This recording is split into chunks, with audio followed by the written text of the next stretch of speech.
keberadaan dari makam Troloyo ini itu menjadi salah satu bukti bahwa Islamisasi itu sudah ada di Majapahit paling tidak diketahui sejak masa Hayam Wuruk.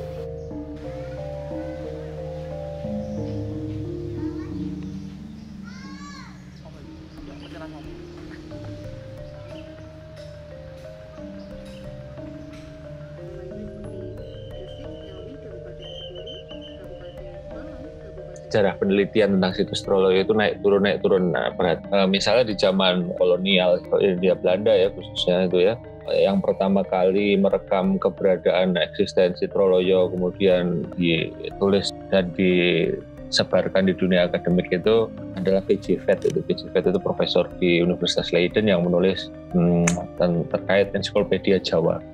Nah, adapun pemberian atau deskripsi tentang situs Troloyo ini sayangnya di dalam buku ini hanya dibahas sepintas lalu ya.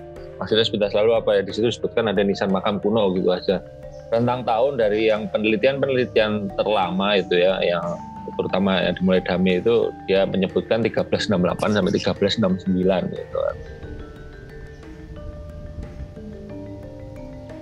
Perlu kita ketahui ketika berbicara tentang sejarah makam Troloyo di Trowulan Mojokerto, kita harus paham dulu bahwa Trowulan itu diduga pusat dari kekuasaan Majapahit. Posisi Troloyo di dekat pusat Majapahit ini menunjukkan bahwa mereka yang dimakamkan di sini ini merupakan tokoh-tokoh penting di dalam Majapahit, termasuk entah itu bangsawan atau orang yang pernah berjasa besar terhadap Majapahit. Nah, siapa saja yang dimakamkan di Troloyo sebetulnya tidak ada inskripsi atau dokumen yang menyebutkan langsung nama-nama siapa yang dimakamkan di situ, termasuk di nisan yang ada di Troloyo ini tidak ada satupun yang menyebut tentang nama.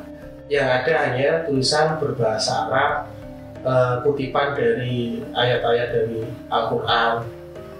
Kemudian ada penanda-penanda tahun. Nah, akan tetapi banyak sekali temuan-temuan terbaru ya. Tahun 2019 kemarin kan ada masyarakat menemukan gitu kan. Kemudian saya menemukan ada yang sangat menarik di situ. Modelnya model Troloyo tapi tidak ada aksara Arabnya. Di situ cuma ada inskripsi angka tahun Jawa kuno. Dalam inskripsi angka tahun Jawa kuno itu tulisannya ini 1, 2, 4. Nah, ini 4, 5 atau 6 gitu ya. Itu kalau diterjemahkan ke Masehi itu kan sekitar 1310-an kan. Ada yang namanya tutur tunggal. Ini menurut cerita tutur dari masyarakat, kemudian beberapa pemberitaan orang-orang yang pernah datang ke Majapahit pada masa itu, dianggap bahwa yang dimakamkan di kubur tunggal ini adalah Syekh Jumadil Kubro. Beliau wafat pada tahun 1376 Masehi atau tepatnya 15 Muharram 797 Hijriah, di mana ini semasa dengan pemerintahan Hayam Wuruk.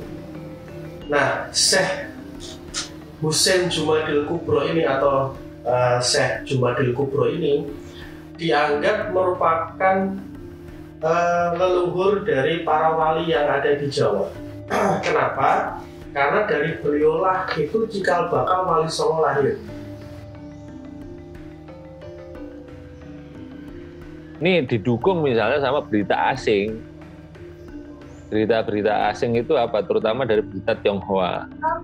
Di dalam kronik dinasti Ming itu ada satu kitab namanya Ying Yai Seng Lan, pemandangan baik di Laut Selatan itu, yang ditulis oleh Mahuan. Mahuan itu sekretaris Cheng Ho.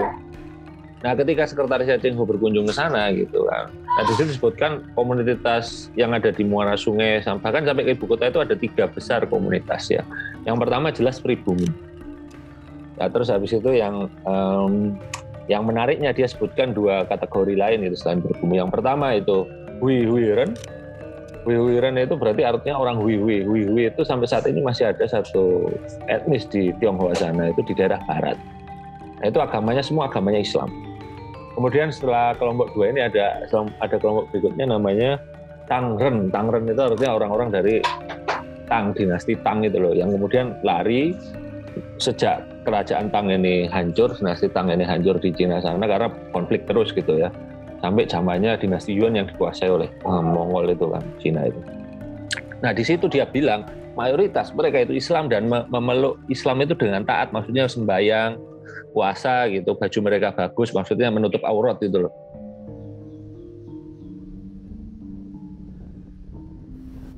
Di Majapahit itu sudah muncul orang-orang Islam yang mendiami sekitar keraton, termasuk ketika dibuktikan bahwa Syekh Jumadil Kubro ini meninggal pada periode Hayam Wuruk dan dimakamkan di Troloyo yang notabene adalah di pusat kota kerajaan Majapahit. Keberadaan dari makam Troloyo ini menjadi salah satu bukti bahwa ternyata di pusat kerajaan Majapahit, keraton Majapahit ini ada yang namanya kelompok masyarakat Muslim yang dimakamkan di situ. Kalau kita perhatikan, di Majapahit itu mayoritas Hindu, itu tinggalnya di sekitar pusat keraton. Kemudian ada juga masyarakat Buddha di bagian utara, yang kalau mungkin sekarang itu di Candi Brahu, Candi Gentong, itu dulu masyarakat Buddha. Nah, sementara masyarakat Muslim itu berada di sebelah selatan, yang kemungkinan di sekitar makam Troloyo. Ini menunjukkan apa? Bahwa telah terjadi harmonisasi di dalam pelaksanaan keyakinan beragama antara Hindu, Buddha, Islam yang ada pada masa kerajaan Majapahit.